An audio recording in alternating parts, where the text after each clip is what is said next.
تسأل المرأة طلاق أختها لتستفرغ صحفتها ولتنجح فإن لها ما قدر لها متفق عليه. وعن ابن عمر أن رسول الله صلى الله عليه وسلم نهى عن الشغار، والشغار أن يثبت الرجل ابنته على أن يثبت الآخر ابنته وليس بينهما صداق متفق عليه. وفي رواية لمسلم قال لا شغار في الإسلام. بسم الله الرحمن الرحيم. وعنه قال قال رسول الله صلى الله عليه وسلم لا تسأل المرأة طلاق أختها لتستفرغ صحفتها ولتنكح فإن لها ما قدر لها متفق عليه. حضرت ابو ہریرہ رضی اللہ تعالی عنہ سے روایت ہے رسول اللہ صلی اللہ علیہ وسلم نے ارشاد فرمایا نہ سوال کرے عورت اپنی بہن کی طلاق کا. لا تسأل المرأة طلاق اختها، نہ سوال کرے نہ مطالبہ کرے عورت اپنی بہن کی طلاق کا تاکہ فارغ کر لے اس کے پیالے کو. لتستفرغ صحفتها، تاکہ فارغ کر لے اس کے پیالے کو اور نکاح کر لے. فإن لها ما قدر لها، اس لیے کہ اس کے لیے تو وہی ہے جو اس کے لیے مقدر کر دیا گیا. لا تسأل المرأة طلاق أختها لتستفرغ صحفتها ولتنكح، لام کا سکون بھی اور ولی تنکح لام کا کسرہ دونوں طرح اس کو پڑھا گیا. دو مطلب بیان کیے گئے ہیں اس کے. بعض حضرات نے لکھا ہے کہ اس کا مطلب یہ ہے کہ ایک آدمی دوسری عورت سے ایک عورت سے دوسرا نکاح کرنا چاہتا ہے. ایک بیوی پہلے سے اس کے نکاح میں موجود ہے اور وہ دوسری عورت یہ کہتی ہے کہ میں آپ سے نکاح کرنے کو تیار ہوں بشرطے کہ آپ پہلی بیوی کو طلاق دے کر فارغ ہو جائیں تاکہ سب کچھ مجھ کو ملے. آپ کا مکان، آپ کا مطبخ، آپ کا وقت، آپ کا روپیہ پیسہ جو کچھ ہے وہ میرے لیے ہو جائے. لتستفرغ صحفتها، آپ کا کچن وغیرہ سب کچھ مجھ کو ملے. ولتنکح، اور پھر اس کے بعد وہ نکاح کرے. ایک مطلب تو یہ بیان کیا گیا. دوسرا مطلب بعض حضرات نے یہ بیان کیا کہ ایک آدمی کی دو بیویاں ہیں، یعنی پہلے سے اس کے نکاح میں دو عورتیں ہیں. اب ایک بیوی شوہر سے یوں کہہ رہی ہے کہ اپنی اس دوسری بیوی کو طلاق دے کر علیحدہ کر دو تاکہ وہ کسی اور سے نکاح کر لے. ولتنکح، تاکہ وہ کسی دوسرے مرد سے جا کر نکاح کر لے اور اس کا جو کچھ ہے وہ بھی مجھ کو حاصل ہو جائے. دونوں مطلب بیان کیے گئے. تنکیح پہلی صورت میں تنکیح کا تعلق اس عورت سے ہوگا جس سے شوہر نکاح ثانی کرنا چاہ رہا ہے، اور دوسری صورت میں ولتنکیح کا تعلق مطلقہ عورت سے ہوگا جس کی طلاق کا شوہر سے مطالبہ کیا جا رہا ہے. یہ دونوں مطلب اس حدیث پاک کے بیان کیے گئے. فإن لها ما قدر لها، ہر عورت اپنی قسمت ساتھ لے کر آتی ہے، لہذا بدخواہی کی ضرورت نہیں کسی کے حق میں. ہر عورت اپنا مقدر، ہر مرد اپنا مقدر لے کر آتا ہے، لہذا اپنے لیے کسی چیز کے حصول کے لیے دوسرے کا برا مت چاہو. گویا کہ حدیث پاک سے یہ سبق دیا جا رہا ہے. بے شک آدمی اپنے لیے کوشش کرے کہ مجھ کو فلاں چیز حاصل ہو جائے، لیکن اس کے لیے دوسرے کو نقصان نہ پہنچائے. ہر آدمی کو یہ اختیار ہے کہ وہ آگے بڑھنے کی محنت کرے، آگے بڑھنے کی کوشش کرے، فکر کرے، لیکن اس کے لیے دوسرے کو نقصان نہ پہنچائے. اب یہ عورت کسی مرد سے نکاح کرنا چاہتی ہے، کرے. شریعت نے اجازت دی ہے دوسرا، تیسرا، چوتھا نکاح کرنے کی، لیکن اس کے لیے کیا ضروری ہے کہ پہلی بیوی کو طلاق دلوائی جائے؟ آپ نکاح کرنا چاہتی ہیں، نکاح کیجیے، لیکن اس کے لیے پہلی بیوی کو طلاق مت دلوائیے. گویا کہ یہ سبق اس حدیث پاک سے یہ دیا جا رہا ہے کہ آدمی اپنے نفع کے لیے، اپنے فائدے کے لیے دوسرے کے نقصان کو نہ سوچے اور نہ اس کی ترتیب بنائے اور نہ اس کی فکر کرے. فإن لها ما قدر لها، متفق علیہ، بخاری اور مسلم شریف کی روایت ہے. وعن ابن عمر رضی اللہ عنہما ان رسول اللہ صلی اللہ علیہ وسلم نهى عن الشغار والشغار ان يزوج الرجل ابنته على أن يزوجه الآخر ابنته وليس بينهما صداق متفق عليه. وفي رواية لمسلم قال لا شغار في الإسلام. اس حدیث میں نکاح شغار کو بیان کیا گیا. نکاح شغار انکحۂ جاہلیہ میں سے ہے. اسلام آنے سے پہلے زمانہ جاہلیت میں جو نکاح کی صورتیں تھیں انہی صورتوں میں سے ایک صورت نکاح شغار کی ہے.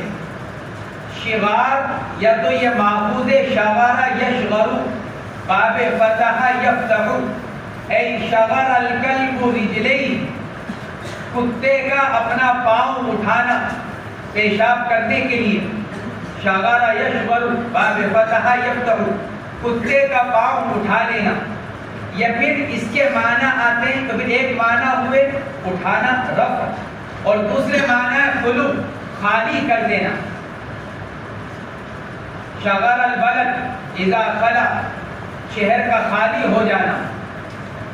دونوں معنی ہیں شغار کے، اٹھانا اور خالی ہو جانا. اس نکاح کو نکاح شغار، جو آگے تفسیر بیان کی جا رہی ہے، اس نکاح کو نکاح شغار اس لیے کہا جاتا ہے کیونکہ یہ مہر سے خالی ہوتا ہے، یا اس میں مہر کو اٹھا دیا جاتا ہے. اور جو مہر مقرر کیا جاتا ہے وہ کیا؟ ایک دوسرے کی بیٹی یا بہن سے نکاح کا کرنا. ہم تمہاری بیٹی سے نکاح کرنا چاہتے ہیں، اس کے بدلے میں اپنی بیٹی کا آپ سے نکاح کر دیں گے. گویا کہ مہر کا انکار.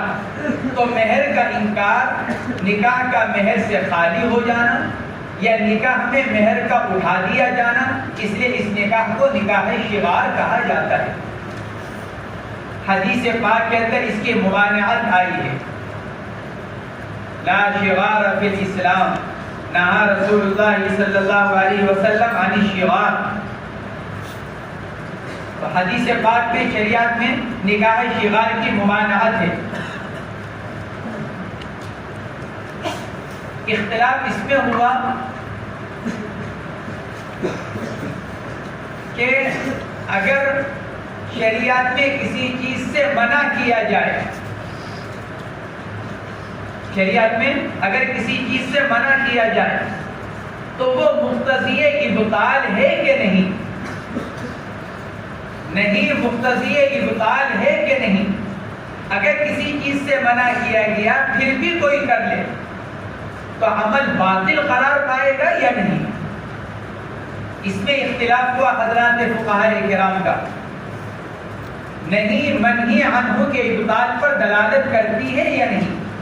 شافعیہ فرماتے کہ مقتضی ابطال ہے.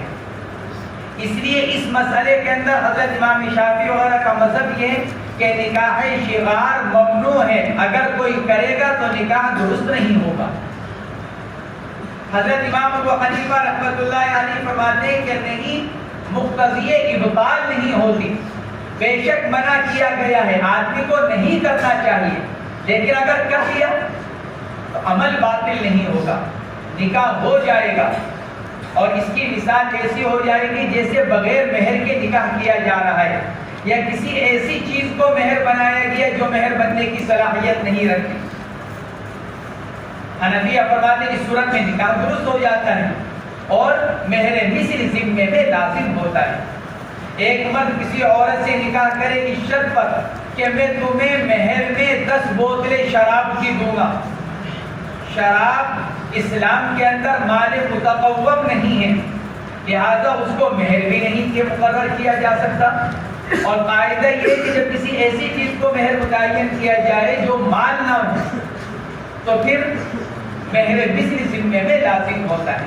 اب یہاں پر آدمی یوں کہہ رہا ہے کہ میں اپنی بیٹی کا نکاح آپ سے کرتا ہوں، اس کے عوض میں آپ اپنی بیٹی کا مجھ سے نکاح کر دیجیے.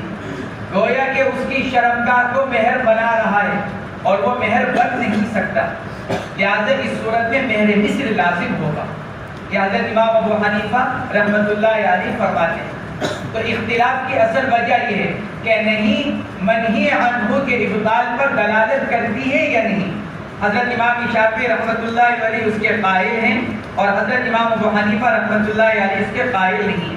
حنفیہ کے ساتھ سفیان ثوری، اسحاق ابن راویہ، عطا ابن ابی رباح، لیث ابن سعد اور ایک روایت میں امام احمد ابن حنبل، ان حضرات کے نزدیک نکاح شغار ممنوع ہے، لیکن اگر کوئی کر لے گا تو نکاح درست ہو جائے گا۔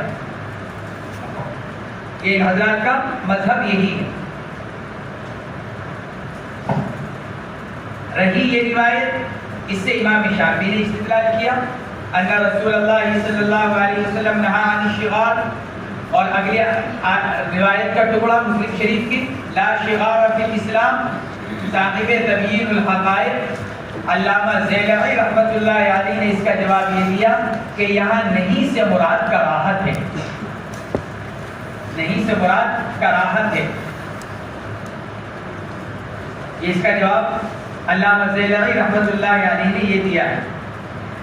اور حنفیہ کی دلیل وہی ہے کہ عقد میں اگر کسی ایسی چیز کو مہر مقرر کر دیا جائے جو مہر بننے کی صلاحیت نہ رکھتا ہو تو نکاح درست ہو جاتا ہے اور ذمے میں مہر مثل لازم ہوتا ہے۔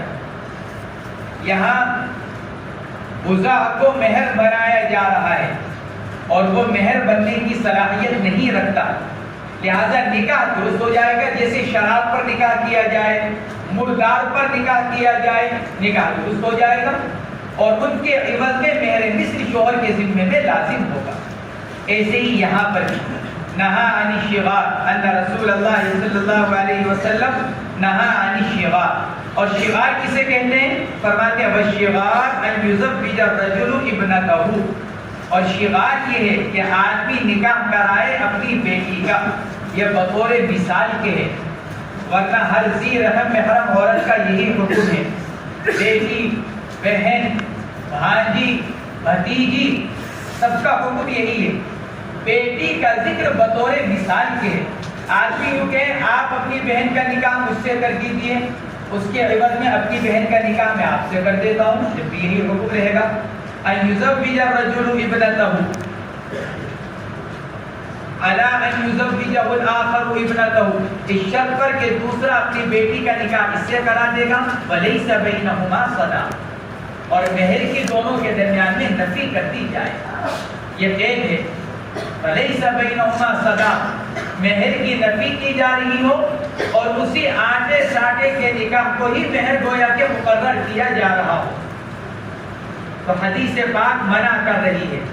ولیس بینہما صدا، معلوم ہوا کہ اگر مہر کی نفی نہ کی گئی ہو تو شرح نے لکھا ہے پھر بالاتفاق نکاح درست ہو جائے گا اور ایک دوسرے کے ذمے میں مہر لازم ہو جائے گا۔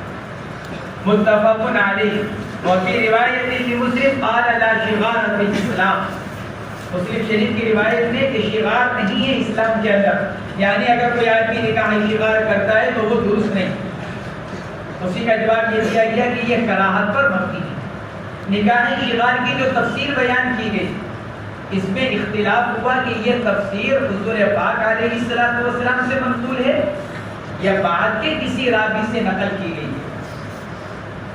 بعض حضرات نے تو اس کو بھی حدیث مرفوع ہی قرار دیا، والشغار ان یزوجہ الرجل ابنته، اس کو بھی حضور پاک علیہ السلام کے ہی ارشاد قرار دیا۔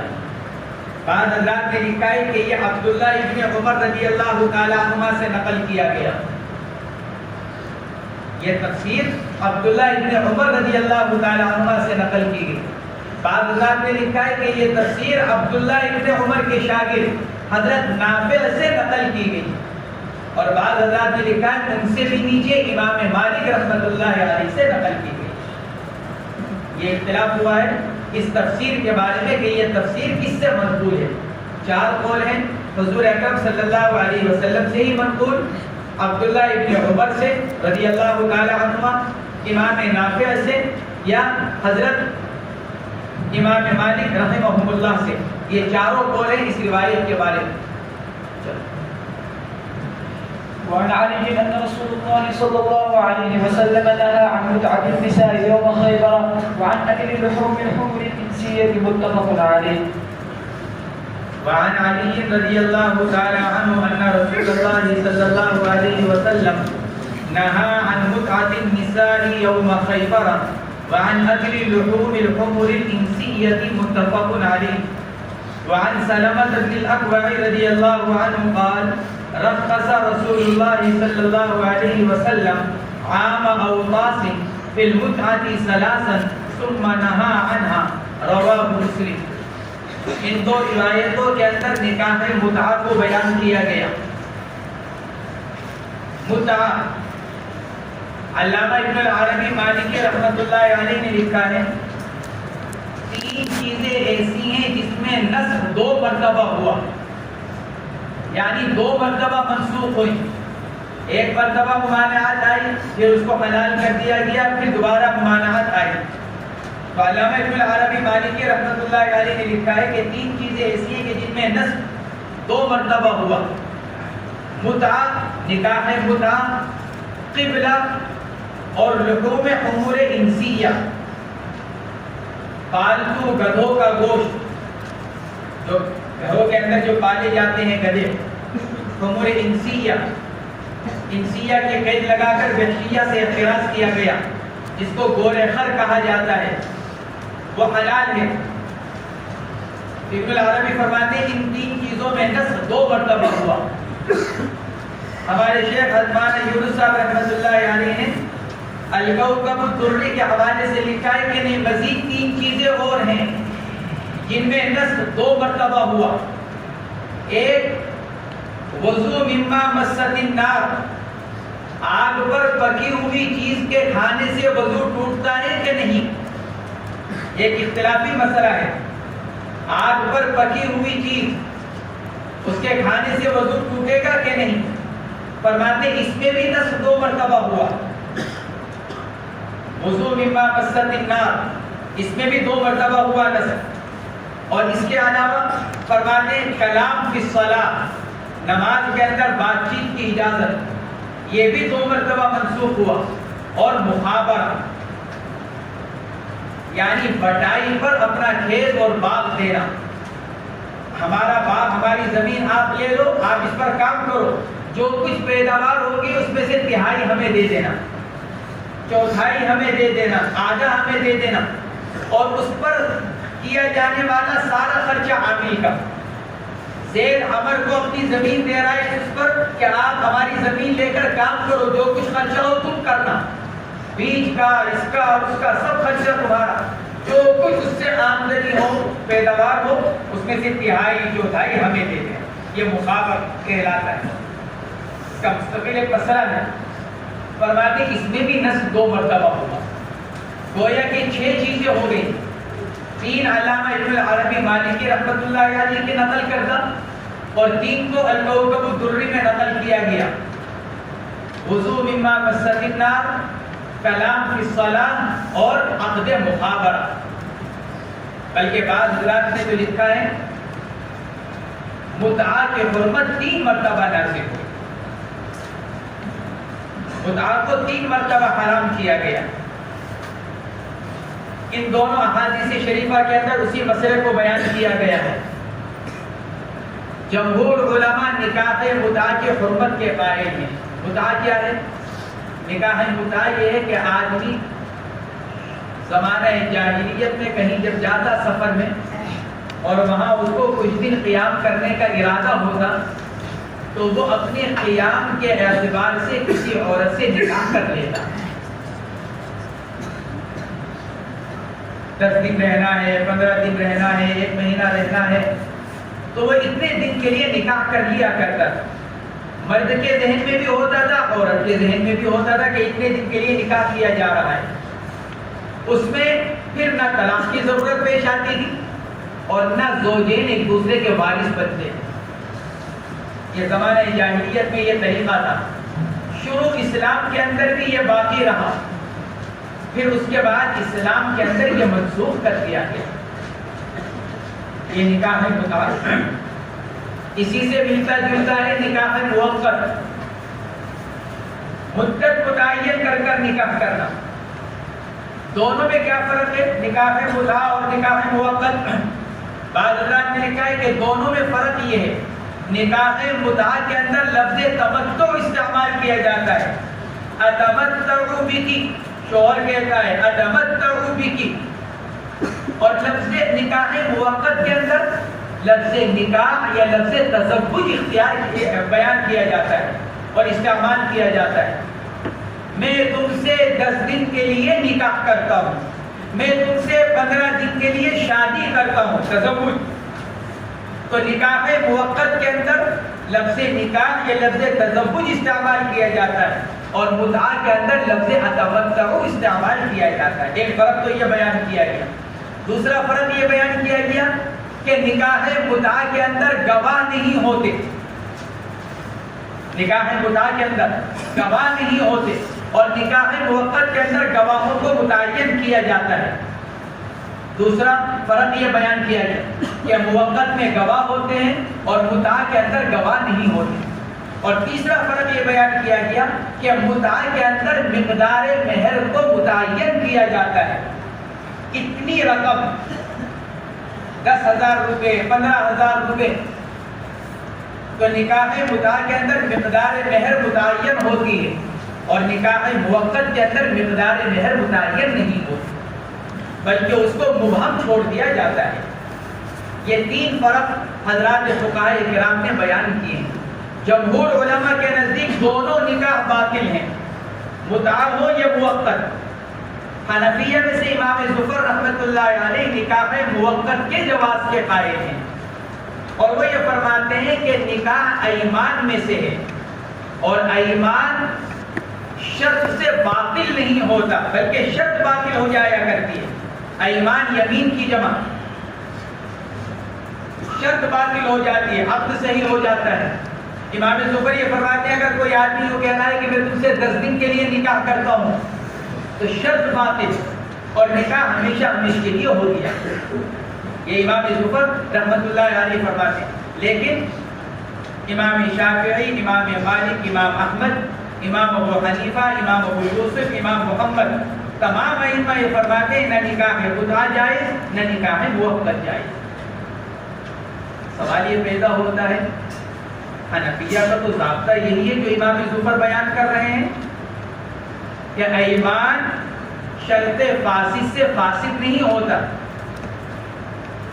ایمان یعنی یقین شرط فاسد سے فاسد نہیں ہوتا, شرط فاسد ہو جاتی ہے عقد صحیح ہو جاتا ہے. تو امام ظفر کی تو بات قاعدے کے اور ضابطے کے مطابق جو حنفیہ کے اصول ہیں اس کا جواب یہ دیا گیا اصل میں یہاں انقلاب ماہیت ہے. نکاح کی ماہیت اور نکاح کا مقصد کیا ہے؟ ہمیشہ ہمیشہ کے لیے تعلق کا قائم ہونا اور موقت اس کے بالکل برعکس ہے. 1 ہفتے کے لیے, 10 دن کے لیے, 1 مہینے کے لیے, 2 ہفتے کے لیے. تو یہاں انقلاب ماہیت ہے یعنی نکاح جس مقصد کے لیے مشروع کیا گیا, مرد اور عورت کا ایک دائمی رشتہ قائم کرنے کے لیے نکاح مشروع ہے, نکاح موقت اس کے بالکل برعکس ہے. اس لیے حضرت امام ابو حنیفہ وغیرہ یہاں اس کے قائل ہیں کہ باوجود اس کے کہ وہ اصول اپنی جگہ ہے کہ ایمان شرط باطل سے اور شرط فاسد سے فاسد نہیں ہوتے اور شرط فاسد ہو جاتی ہے اور عقد صحیح ہو جاتا ہے, لیکن یہاں چونکہ انقلاب ماہیت ہے اس لیے یہاں اس کا اعتبار نہ کرتے ہوئے عقد کو ہی فاسد قرار دیا گیا.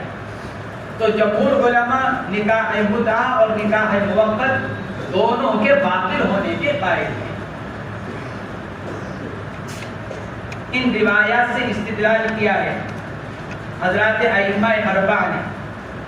ائمہ اربعہ کا مذہب یہی ہے, ابو حنیفہ, شافعی, مالک, احمد سب کا مذہب یہی ہے. صاحب ہدایہ سے یہاں ایک چوک ہوئی ہے.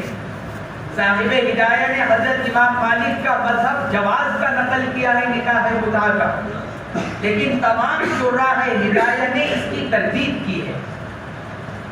صاحب ہدایہ سے یہاں علمی چوک ہوئی, انہوں نے امام مالک کا مذہب یہ نقل کیا ہدایہ کے اندر کہ امام مالک نکاح متعہ کے جواز کے قائل, لیکن تمام شراح ہدایہ نے اس کی تردید کی ہے کہ نہیں, امام مالک کا مذہب جواز کا نہیں بلکہ امام مالک رحمۃ اللہ علیہ کا مذہب بھی عدم جواز کا ہی ہے. بعض حضرات صحابہ کرام سے جواز نقل کیا گیا. عبداللہ ابن عباس, عبداللہ ابن مسعود, ان دونوں سے تو صحیح سند سے ثابت ہے. بعض دیگر صحابہ کرام سے بھی علامہ ابن حجر ظاہری نے جواز نقل کیا، لیکن حافظ ابن حجر رحمۃ اللہ علیہ نے لکھا ہے ابن حجر ظاہری نے جتنے صحابہ کرام سے جواز نقل کیا ہے صحیح سند سے کسی سے جواز ثابت نہیں ہے. اس لیے ابن حجر ظاہری رحمۃ اللہ علیہ کا صحابہ کرام سے جواز کو نقل کرنا درست نہیں ہے. ہاں عبداللہ ابن مسعود، عبداللہ ابن عباس، ان دونوں سے نقل کیا گیا. عبداللہ ابن مسعود کی روایت تو آگے آ رہی ہے اسی باب میں، جواز کی روایت، جس سے روافض نے استدلال کیا، کیونکہ روافض اسی کے قائل ہے کہ نکاح متعہ جائز ہے، بلکہ وہ نکاح متعہ کی فضیلت کے قائل ہیں، فضائل بیان کرتے ہیں نکاح متعہ کے، کہ آدمی کسی عورت سے وقتی طور پر جا کے نکاح کرے تو اس کے جواز کے قائل بلکہ فضیلت کے قائل. روافض اپنا پیشوا حضرت سیدنا علی رضی اللہ تعالی عنہ کو مانتے ہیں، لیکن اس مسئلے میں انہوں نے حضرت علی کو چھوڑ دیا. حضرت علی کی روایت مبینات کی، عن علی رضی اللہ عنہ نہا رسول اللہ صلی اللہ علیہ وسلم عن متعۃ النساء. حضرت علی کی روایت مبینات کی ہے، لیکن روافض نے یہاں آ کر حضرت علی کو چھوڑ دیا، باوجود اس کے کہ وہ ہر بات میں علی علی کرتے ہیں. اور پھر نکاح کے اس نکاح متعہ کے انہوں نے فضائل بھی بیان کیے. حضرت مفتی محمود حسن صاحب گنگوہی رحمۃ اللہ علیہ نے کہ ملفوظات میں ہیں کہ کتب روافض میں لکھا ہے جو آدمی ایک مرتبہ، جو رافضی زندگی میں ایک مرتبہ نکاح متعہ کرے وہ نعوذ باللہ حضرت علی کے مرتبے کو پہنچ جائے گا. جو 2 مرتبہ کر لے وہ حضور اکرم صلی اللہ علیہ وسلم کے مقام کو پہنچ جائے گا. جو 3 مرتبہ کر لے وہ حضرت جبرائیل کے مرتبے کو پہنچ جائے. اور جو یہاں آ کر رک گئے، حضرت مفتی صاحب فرماتے ہیں اس سے آگے میں کہہ دوں، اگر وہ یوں کہیں کہ اگر 4 مرتبہ کر کر اللہ کے مرتبے کو پہنچ جائے گا تو میں کہتا ہوں مغفرت جب بھی نہیں ہوگی. اگر وہ 4 مرتبہ 3 مرتبہ متعہ کر کر اگر وہ حضرت جبرائیل کے مقام کو بھی پہنچ رہا ہے، مفتی صاحب فرماتے ہیں مغفرت جب بھی نہیں ہوگی، چاہے جس کے مقام اور مرتبے کو پہنچ جائے. روافض فضیلت کے قائل، فضائل بیان کرتے ہیں نکاح متعہ کے، اور انہوں نے استدلال بھی کیا قرآن پاک کی آیت سے، عبداللہ ابن مسعود کی روایت سے آگے جو آ رہی فَمَسْتَمْتَعْتُمْ کیا ہے منہن فَآتُوهُنَّ أُجُورَهُنَّ، 5ویں پاری کی پہلی آیت. روافض کہہ رہے ہیں یہاں استمتاع کا لفظ ہے، استمتاع تمتع سے. آگے فرمایا جا رہا ہے فآتوهن اجورهن، اجور اجر کی جمع، اجر بمعنی معاوضہ اجرت، بمعنی مہر نہیں، بمعنی اجرت. خود قرآن پاک کی آیت اجرت پر تمتع کو جائز کہہ رہی ہے، اس لیے روافض جواز کے قائل. آگے عبداللہ ابن مسعود کی روایت سے بھی استدلال کرتے ہیں، اس لیے روافض جو کہتے ہیں کہ نکاح متعہ جائز ہے، اہل سنت والجماعت عدم جواز کے قائل ہیں. اہل سنت والجماعت کی طرف سے جواب دیا گیا کہ جس آیت سے استدلال کیا ہے فَمَسْتَمْتَعْتُمْ بِهِ مِنْهُنَّ فَآتُوهُنَّ أُجُورَهُنَّ، فَمَسْتَمْتَعْتُمْ بِهِ مِنْهُنَّ فَآتُوهُنَّ أُجُورَهُنَّ. حضرات ائمہ اربعہ اہل سنت والجماعت یہ کہتے ہیں اس آیت سے پہلے بھی نکاح کا ذکر ہے، اس آیت کے بعد بھی نکاح کا ذکر ہے. نکاح کی آیتوں کے درمیان یہ لفظ آ رہا ہے فَمَسْتَمْتَعْتُمْ بِهِ مِنْهُنَّ، لہذا یہاں بھی استمتاع سے مراد نکاح ہے، کیونکہ پہلے بھی نکاح کا ذکر ہے. حرمت علیکم امہاتکم وبناتکم واخواتکم وعماتکم وخالاتکم وبنات الاخ وبنات الاخت وامہاتکم اللاتی ارضعنکم واخواتکم من الرضاعة وامہات نسائکم وربائبکم اللاتی فی حجورکم من نسائکم اللاتی دخلتم بہن فإن لم تكونوا دخلتم بهن فلا جناح عليكم وحلائل ابنائكم الذين من اصلابكم وان تجمعوا بين الاختين الا ما قد سلف. یہاں پر بھی نکاح کا تذکرہ. اس کے بعد جو اگلی آیت آ رہی ہے فَمَن لَّمْ يَسْتَطِعْ مِنكُمْ طَوْلًا أَن يَنكِحَ الْمُحْصَنَاتِ الْمُؤْمِنَاتِ، وہاں پر بھی نکاح کا تذکرہ. اہل سنت والجماعت فرماتے ہیں درمیان میں بھی استمتاع سے مراد نکاح ہوگا. رہا یہ استدلال کہ فَآتُوهُنَّ أُجُورَهُنَّ، یہاں لفظ نکاح استعمال، لفظ مہر استعمال نہیں کیا گیا بلکہ لفظ اجور جو اجر کی جمع ہے بمعنی معاوضہ وہ استعمال کیا جا رہا ہے. تو اس کا جواب یہ دیا گیا کہ قرآن پاک میں دوسری جگہ بھی مہر پر اجر کا اطلاق کیا گیا، اجرت کا اطلاق کیا گیا. چنانچہ قرآن پاک کی ہی دوسری آیت ہے فَانكِحُوهُنَّ بِإِذْنِ أَهْلِهِنَّ وَآتُوهُنَّ أُجُورَهُنَّ، عورتوں سے نکاح کرو ان کے گھر والوں کی اجازت سے اور ان کو ان کا مہر ادا کرو. فَانكِحُوهُنَّ بِإِذْنِ أَهْلِهِنَّ وَآتُوهُنَّ أُجُورَهُنَّ. تو قرآن پاک میں مہر کو اجور سے تعبیر کیا گیا ہے، لہذا محض اس سے استدلال کر لینا یہ کافی نہیں ہے. آیت شریفہ کی طرف سے یہ جواب دیا گیا. اور عبداللہ ابن مسعود رضی اللہ تعالیٰ عنہ کی روایت کے جواب یہ دیا گیا کہ ابن مسعود کو ابتدا میں حرمت کا علم نہیں تھا.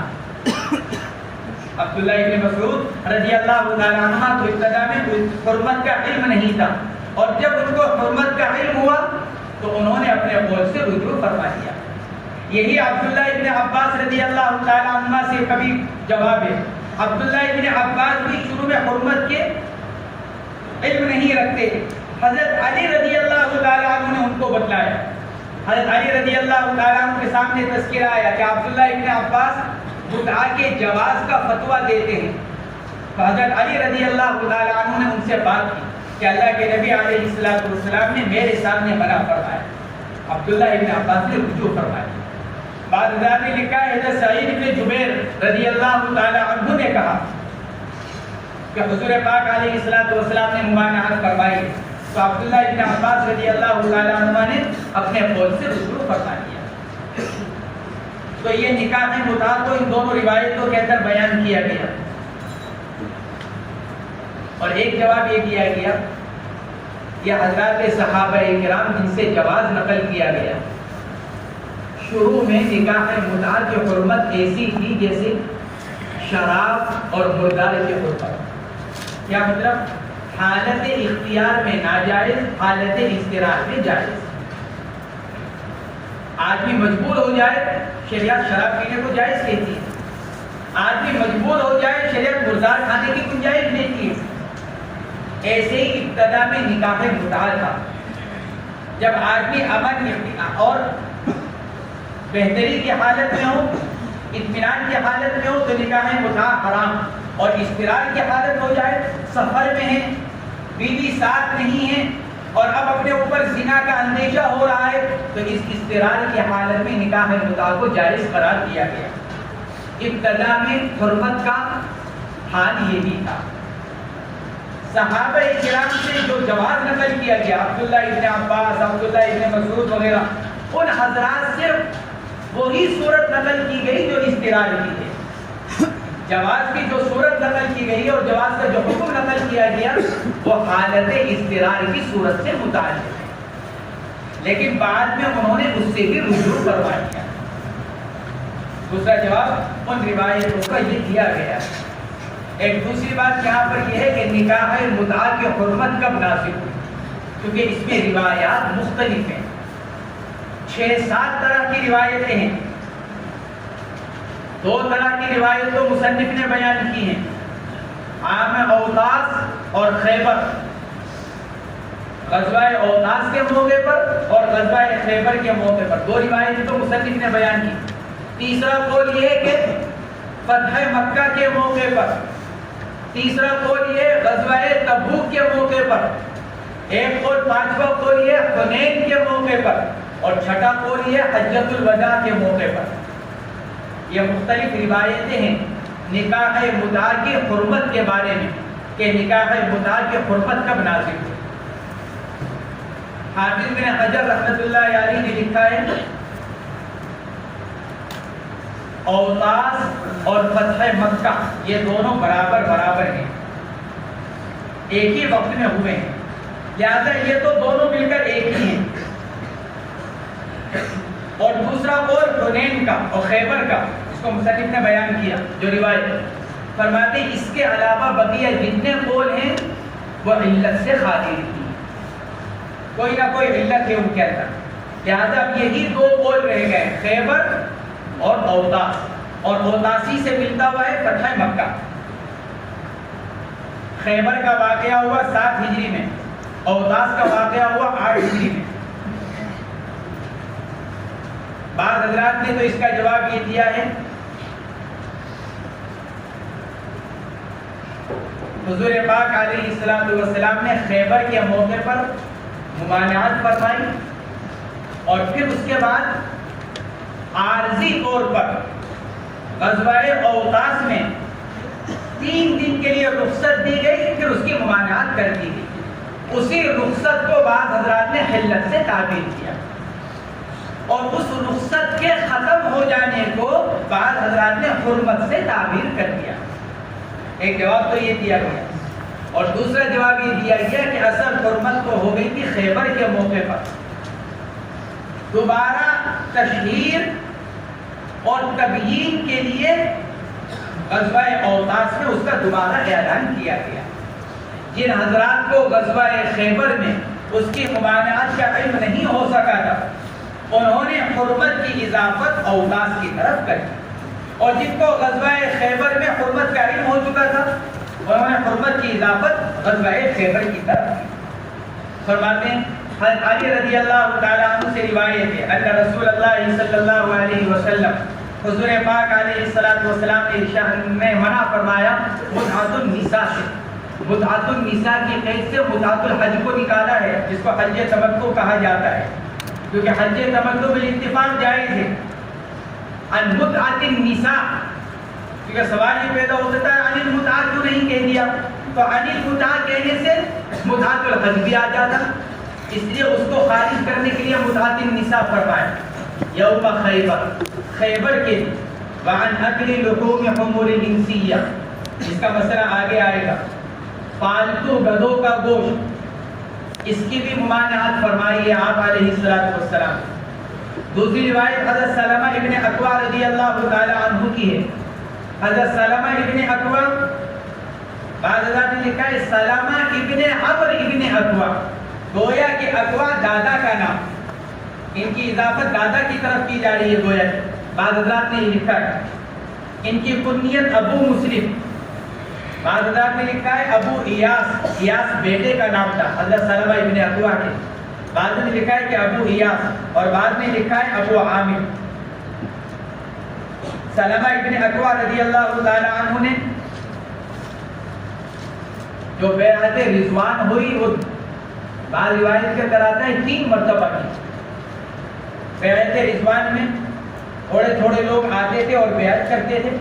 حضرت سلمہ ابن اکوع رضی اللہ تعالیٰ عنہ فرماتے ہیں میں نے شروع میں اللہ کے نبی سے بیعت کی، پھر کچھ لوگ بیعت ہوئے، اللہ کے نبی نے فرمایا سلمہ بیعت نہیں ہوتے، عرض کیا یا رسول اللہ ہو چکا ہوں، فرمایا آ جاؤ، پھر دوبارہ بیعت ہو گیا۔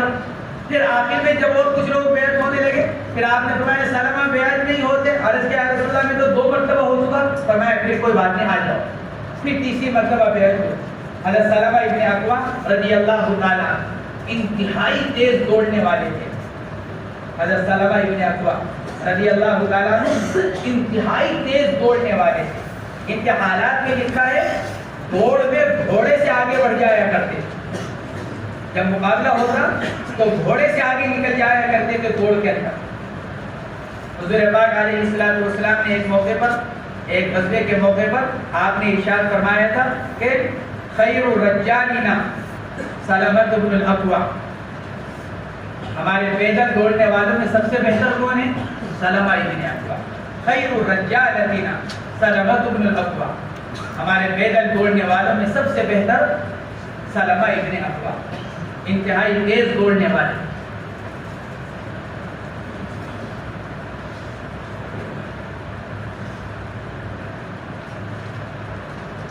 سب سے پہلے حدیبیہ ہی کے غزوے میں شریک ہوئے. حضرت سلمہ ابن اکوع رضی اللہ تعالیٰ عنہ سب سے پہلے اسی میں شریک ہوئے اور سن 74 ہجری میں انتقال ہوا حضرت سلمہ ابن اکوع رضی اللہ تعالیٰ عنہ کا. بعض حضرات نے لکھا ہے سن 64 ہجری میں انتقال ہوا. ایک قول 74 کا ہے اور ایک قول 64 کا ہے. مدینہ منورہ میں انتقال ہوا. اپنی داڑھی اور سر کے بالوں میں خضاب لگایا کرتے تھے. کالا نہیں، ہلکا بادامی. داڑھی اور سر کے بالوں میں خضاب لگایا کرتے تھے. 7 غزوات میں حضور پاک علیہ الصلوۃ والسلام کے ساتھ شریک رہے حضرت سلمہ ابن اکوع رضی اللہ تعالیٰ عنہ. فرماتے ہیں کہ حضور اکرم صلی اللہ علیہ وسلم نے غزوہ اوطاس کے سال میں نکاح متعہ کی اجازت مرحمت فرمائی 3 دن. صحابہ کرام نکلے تھے فتح مکہ کے لیے. پھر سفر لمبا ہو گیا. بعض قبائل ایک جگہ جمع ہو گئے، قبیلہ حوازن وغیرہ ایک جگہ جمع ہو گئے اور مسلمانوں کے خلاف صف بندی کی. اس موقع پر حضور پاک علیہ الصلوۃ والسلام نے ایک جماعت ان کے خلاف لڑنے کے لیے بھیجی. تو صحابہ کرام چونکہ اتنے لمبی نیت سے آئے نہیں تھے تو سفر لمبا ہوتا چلا گیا. وہاں ان لوگوں کو اپنے حاجات پیش کرنے کی ضرورت پیش آنے لگی. حضور پاک علیہ الصلوۃ والسلام سے اپنی شہوت کی شکایت کی. اس پر اللہ کے نبی علیہ الصلوۃ والسلام نے 3 دن نکاح متعہ کی رخصت مرحمت فرمائی. اسی کو فرما رہے ہیں حضرت سلمہ ابن اکوع.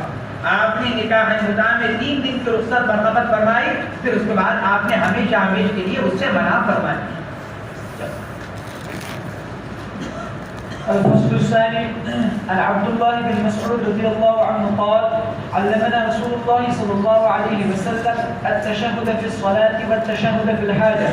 قال التشهد في الصلاة التحيات لله والصلوات والطيبات. السلام عليك أيها النبي ورحمة الله وبركاته. السلام علينا وعلى عباد الله الصالحين. أشهد أن لا إله إلا الله وأشهد أن محمدا عبده ورسوله.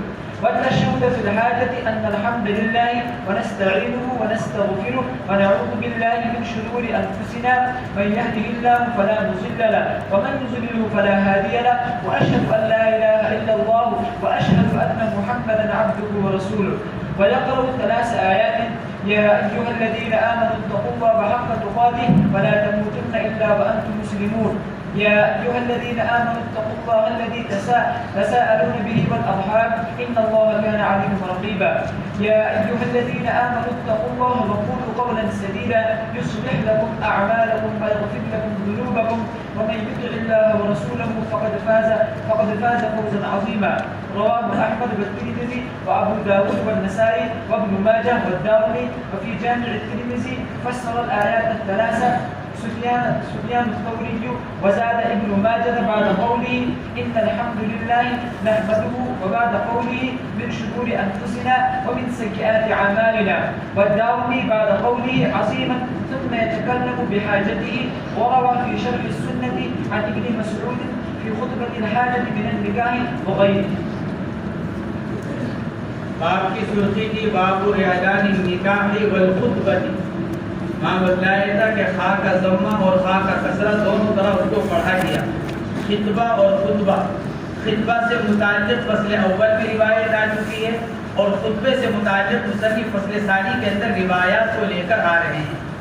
خطبہ چونکہ نکاح کا ایک مسنون عمل ہے اس لیے اس کو بیان کیا جا رہا ہے. مسنون طریقہ یہ ہے کہ پہلے اللہ کے حمد و ثنا کو بیان کیا جائے اور پھر اس کے بعد ایجاب و قبول کو کرایا جائے. ظاہریہ خطبے کی فرضیت کے قائل ہیں کہ خطبہ پڑھنا فرض ہے. داؤد ظاہری سے بھی یہی نقل کیا گیا. لیکن جمہور علماء خطبے کے مسنون ہونے کے قائل ہیں. پھر حنفیہ یہ کہتے ہیں کہ خطبہ ایک ہے. حضرت امام شافعی فرماتے ہیں خطبے 2 ہیں. امام شافعی فرماتے ہیں خطبہ کھڑے ہو کر دیا جائے. حنفیہ فرماتے ہیں اختیار ہے، جیسا موقع ہو ویسا عمل کر لیا جائے. عام طور سے معمول بیٹھ کر خطبہ پڑھنے کا ہے. خطبہ نکاح کے اندر معمول عام طور سے بیٹھ کر خطبہ پڑھنے کا. تو اس فصل ثانی کی روایات، ابتدائی روایات کے اندر خطبے کو بیان کیا جا رہا ہے. فرماتے ہیں عن عبداللہ ابن مسعود رضی اللہ عنہما قال علمنا رسول اللہ صلی اللہ علیہ وسلم التشہد فی الصلاۃ والتشہد فی الحاجۃ. عبداللہ ابن مسعود رضی اللہ تعالیٰ عنہ فرماتے ہیں کہ رسول اللہ صلی اللہ علیہ وسلم نے ہم کو تشہد فی الصلاۃ بھی سکھلایا اور تشہد فی الحاجۃ. نماز کے اندر خطبہ کیسے پڑھا جائے، یعنی اللہ کے حمد و ثنا کو کس طرح بیان کیا جائے، اور بوقت حاجت، بوقت ضرورت کون سا خطبہ پڑھا جائے، اللہ کے حمد و ثنا کے کون سے الفاظ اختیار کیے جائیں، استعمال کیے جائیں. اللہ کے نبی علیہ السلام نے یہ ہم کو سکھلایا باقاعدہ. اور وہ کیا فرماتے ہیں، نماز کے اندر تو جو تشہد ہے وہی التحیات للہ والصلوات والطیبات، فرماتے ہیں والتشہد فی الحاجہ، ضرورت کے وقت جو خطبہ کلمہ شہادت حمد و ثنا وہ کیا، ان الحمد للہ، ان تشدید کے ساتھ بھی، اور اگر اس کو تخفیف کے ساتھ پڑھا جائے تو ان الحمد للہ، اگر تخفیف کے ساتھ پڑھا جائے ان یا ان دونوں طرح اس کو پڑھا جائے. الحمدللہ ونستعین، تمام تعریف اللہ جل جلالہ کے لیے ہیں اور اسی سے مدد طلب کرتے ہیں کہنے میں، حمد و ثنا کے بیان کرنے میں بھی اور اپنے تمام دیگر امور کے اندر بھی. اسی سے معافی طلب کرتے ہیں طاعات کے اندر جو کچھ کمی ہو کوتاہی ہو. پناہ مانگتے ہیں اللہ کی اپنے نفس کے شر سے. نفس کا شر یعنی اخلاق، برے اعمال، برے اخلاق، ان کا جو شر آتا ہے اس شر سے. جس کو اللہ ہدایت دے اس کو کوئی گمراہ کرنے والا نہیں، جس کو اللہ گمراہ کر دے اس کو کوئی ہدایت دینے والا نہیں. میں گواہی دیتا ہوں اللہ کے علاوہ کوئی معبود نہیں اور محمد صلی اللہ علیہ وسلم اللہ کے بندے اور اس کے رسول ہیں. وَيَقْرَأُ ثَلَاثَ آیَاتٍ، اور پڑھے 3 آیتوں کو. وَيَقْرَأُ ثَلَاثَ آیَاتٍ، اور پڑھے 3 آیت، یا پڑھی انہوں نے 3 آیت، یا پڑھے خطبہ دینے والا 3 آیتوں کو پڑھے. کون سی 3 آیتیں پڑھے؟ آگے جو بیان کیا گیا امام ترمذی رحمۃ اللہ علیہ نے لکھا ہے کہ یہ ابصر ابن قاسم نے امام سفیان ثوری رحمۃ اللہ علیہ سے یہ تینوں آیتیں نقل کی کہ ان 3 آیتوں کو پڑھا جائے. ابصر ابن قاسم جو امام ترمذی رحمۃ اللہ علیہ کے استاد ہیں، انہوں نے نقل کیا. فرماتے سفیان ثوری رحمۃ اللہ علیہ فرماتے تھے ان 3 آیتوں کو پڑھا جائے. اور ان 3 آیتوں کو پڑھنے کی وجہ یہ ہے کہ تینوں آیتوں میں تقوی کا ذکر ہے. جو 3 آیتیں بیان کی گئی ہیں تینوں آیتوں میں تقوی کا ذکر ہے. اور تقوی کا ذکر اس لیے ہے کہ اللہ کے ڈر کے بغیر حقوق کی ادائیگی نہیں ہو سکتی. صرف اللہ کا خوف، اللہ کا استحضار، یہ ایک ایسی چیز ہے جو آدمی کو دوسرے کا حق ادا کرنے پر تیار کر سکتا ہے، ابھار سکتا ہے.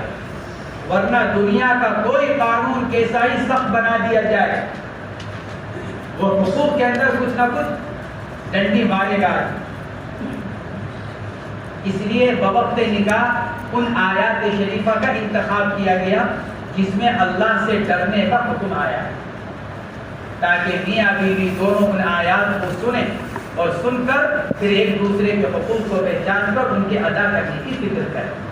تو وَيَقْرَأُ ثَلَاثَ آیَاتٍ، پہلی آیت یا ایھا الذین آمنوا اتقوا اللہ حق تقاتہ، اے ایمان والو اللہ سے ڈرو جیسا کہ اس سے ڈرنے کا حق ہے.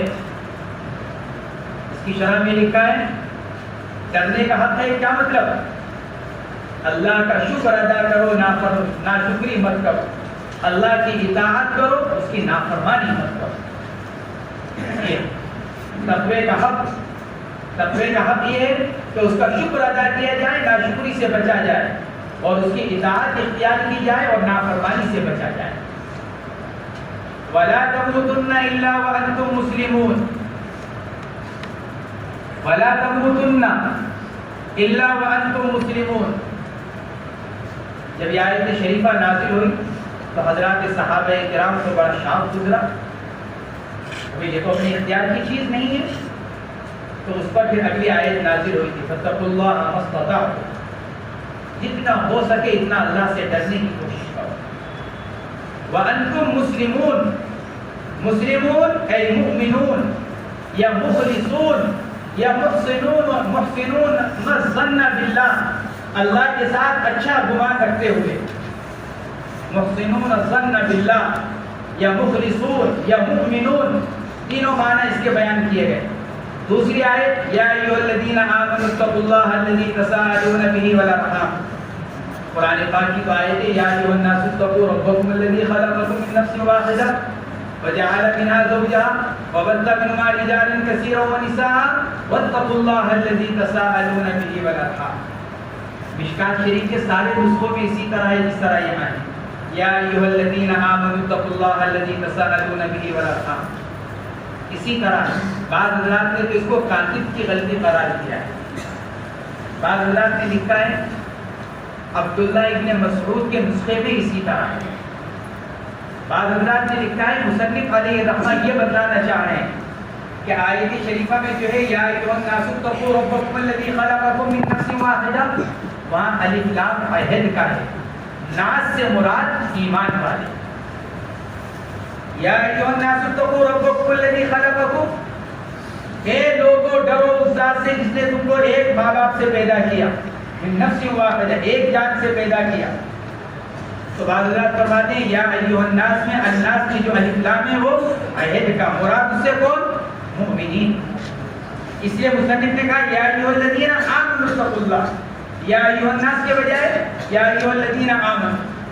بعض حضرات نے اس کا جواب یہ دیا مراد وہی آیت ہے سورہ نساء کی پہلی آیت تساءلون بہ والارحام، یعنی رشتہ داری سے ڈرو، ارحام رشتہ داری سے ڈرو.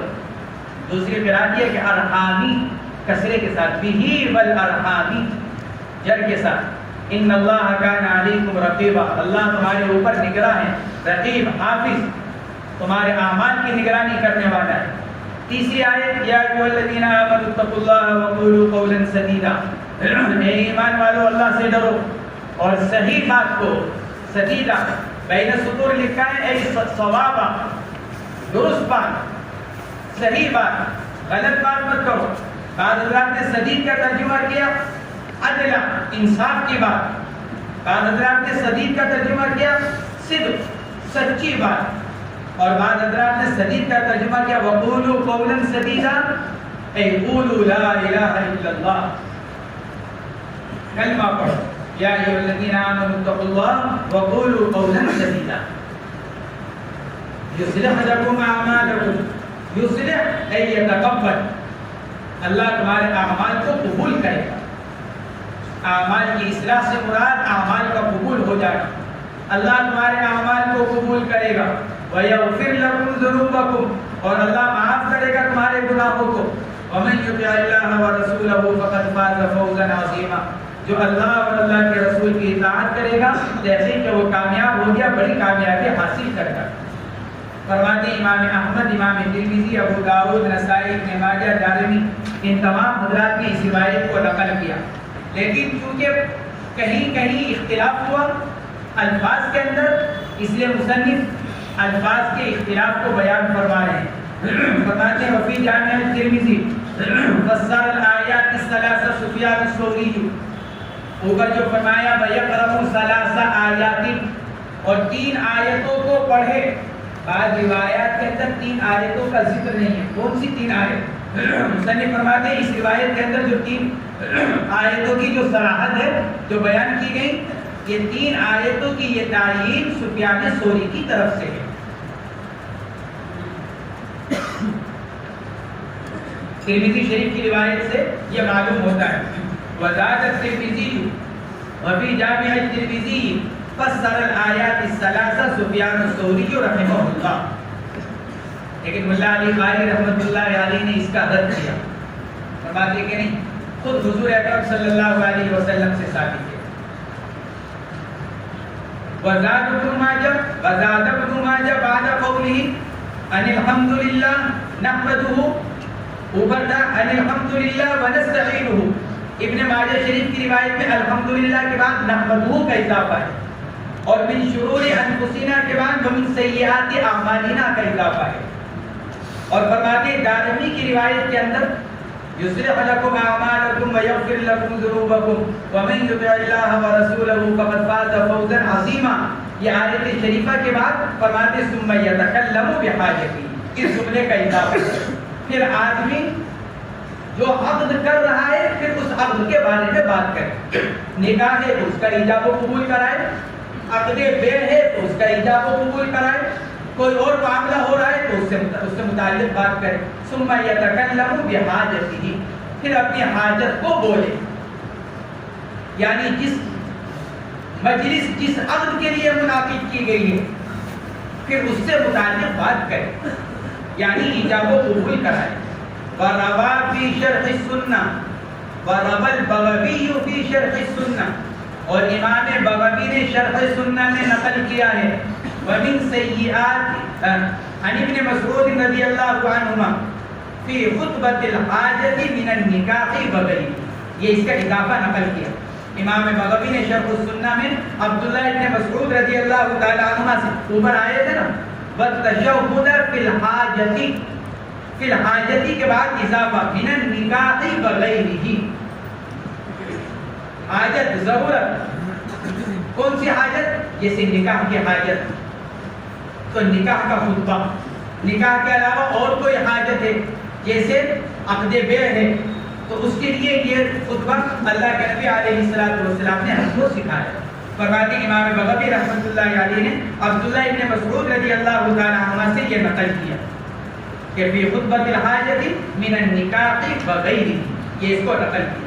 امام ابو داؤد نے ابن شہاب زہری رحمۃ اللہ علیہ سے ایک مرسل روایت کے اندر اس پہ اور اضافہ نقل کیا ہے خطبے کے اندر. ابن شہاب زہری رحمۃ اللہ علیہ کی حدیث مرسل کے اندر اس پر مزید اضافہ نقل کیا گیا. نسأل اللہ ان یجعلنا ممن یطیعہ ویطیع رسولہ ویتبع رضوانہ ویجتنب سخطہ فإنما نحن به غلا. یہ امام ابو داؤد رحمۃ اللہ علیہ نے ابن شہاب زہری سے حدیث مرسل کے اندر یہ اضافہ مزید نقل کیا. تو یہ خطبے کے یہ الفاظ حضور پاک علیہ السلام سے خطبہ نکاح وغیرہ سے متعلق نقل کیے گئے. اسی لیے فقہا نے لکھا ہے کہ کسی بھی عقد سے پہلے یعنی عقد نکاح کے اندر ایجاب و قبول کرانے سے پہلے خطبے کا پڑھنا سنت ہے. اگر خطبے کے بغیر اگر ایجاب و قبول کر لیا جائے گا نکاح تو ہو جائے گا. گواہوں کی موجودگی میں لڑکا اور لڑکی نے ایجاب و قبول کر لیا تو نکاح تو ہو گیا، لیکن سنت کا تاریخ کیونکہ خطبہ سنت ہے تو اس کے تاریخ داؤد ظاہری وغیرہ کے نزدیک تو فرضیت کے تاریخ، ان کے نزدیک خطبہ